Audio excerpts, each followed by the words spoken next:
അവനവൻ ഇഷ്ടപ്പെട്ട പാർട്ടി.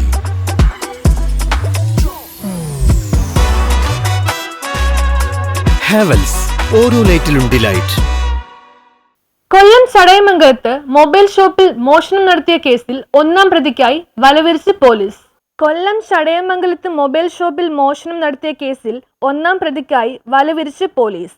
4 പ്രതികൾ ഉൾപ്പെട്ട ഈ മോഷണ കേസിൽ എഞ്ചിനീയറിംഗ് വിദ്യാർത്ഥി ഉൾപ്പെടെ 3 പേർ കേസിൽ ഇതുവരെ അറസ്റ്റിലായിരുന്നു. 50ഓളം മൊബൈൽ ഫോണുകളും 3 ലാപ്ടോപ്പുകളുമാണ് പ്രതികൾ മോഷ്ടിച്ചത്.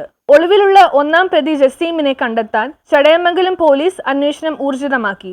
ഓഗസ്റ്റ് ആദ്യവാരം പുലർച്ചെ 1:30 മണിയോടെയാണ് ചടയമംഗലത്തെ മൊബൈൽ ഷോപ്പിന്റെ പിൻഭാഗം പൊളിച്ച് അകത്ത് കയറിയായിരുന്നു പ്രതികൾ കവർച്ച നടത്തിയത്. പോലീസ് നടത്തിയ അന്വേഷണത്തിൽ കല്ലമ്പലം സ്വദേശികളായ അൽ അമീൻ, മുഹമ്മദ് ആഷിഖ്, എഞ്ചിനീയറിംഗ് വിദ്യാർത്ഥിയായ മുഹമ്മദ് ഇർഫാൻ എന്നിവരെ പിടികൂടി. ഒന്നാം പ്രതി ജസീമും അൽ അമീനും ചേർന്ന് കടയ്ക്കുള്ളിൽ കയറി മോഷണം നടത്തിയ ശേഷം കാറിൽ കാത്തുനിന്ന സഹായികളുടെ പക്കൽ മൊബൈൽ ഫോണുകളും ലാപ്ടോപ്പുകളും ഏൽപ്പിക്കുകയും ചെയ്തു. പിന്നീട് ഇവർ കല്ലമ്പലത്ത് എത്തിയ ശേഷം മൊബൈൽ ഫോണുകൾ വിൽക്കുന്നതിന് വേണ്ടി ജസീമും അൽ അമീനും ചേർന്ന് കാറിൽ എറണാകുളത്ത് എത്തിയെങ്കിലും മൊബൈൽ ഫോണുകൾ വിൽക്കാൻ കഴിഞ്ഞില്ല. പിന്നീട് ചെന്നൈയിൽ എത്തിച്ചാണ് മൊബൈൽ ഫോണുകൾ വിൽപ്പന നടത്തിയത്. CCTV ദൃശ്യങ്ങൾ പരിശോധിച്ചാണ് ചടയമംഗലം പോലീസ് പ്രതികളെ പിടികൂടിയത്. ഒന്നാം പ്രതിയായ ജസീമിന്റെ ഉടമസ്ഥതയിൽ കല്ലമ്പലത്തുള്ള പഞ്ചർ കടയിൽ നിന്നും ലാപ്ടോപ്പുകളും ബാക്കി മൊബൈൽ ഫോണുകളും പോലീസ് പിന്നീട് കണ്ടെടുത്തു. കേസിലെ മുഴുവൻ പ്രതികളും ഉടൻ പിടിയിലാകുമെന്ന് ചടയമംഗലം പോലീസ് വ്യക്തമാക്കി. അത് ഈ കടയിൽ CCTV എല്ലാം വെച്ചിട്ടുണ്ടായിരുന്നു.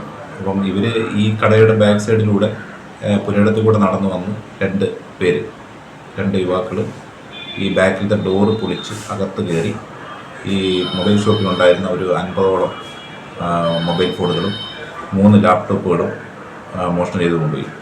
അപ്പം അതുമായിട്ട് ബന്ധപ്പെട്ട് നമ്മൾ വളരെ ദുഷ്കരമായ ഒരു അന്വേഷണമായിരുന്നു നടത്തിയത്. കാരണം ഇവർ കയറുന്ന സമയത്ത് ഈ പറഞ്ഞ മാസ്കും ഗ്ലൗസും ഇട്ട് ഒരു ഐഡൻറ്റിഫിക്കേഷൻ പോലും അവർ എക്സ്പോസ് ചെയ്തില്ല.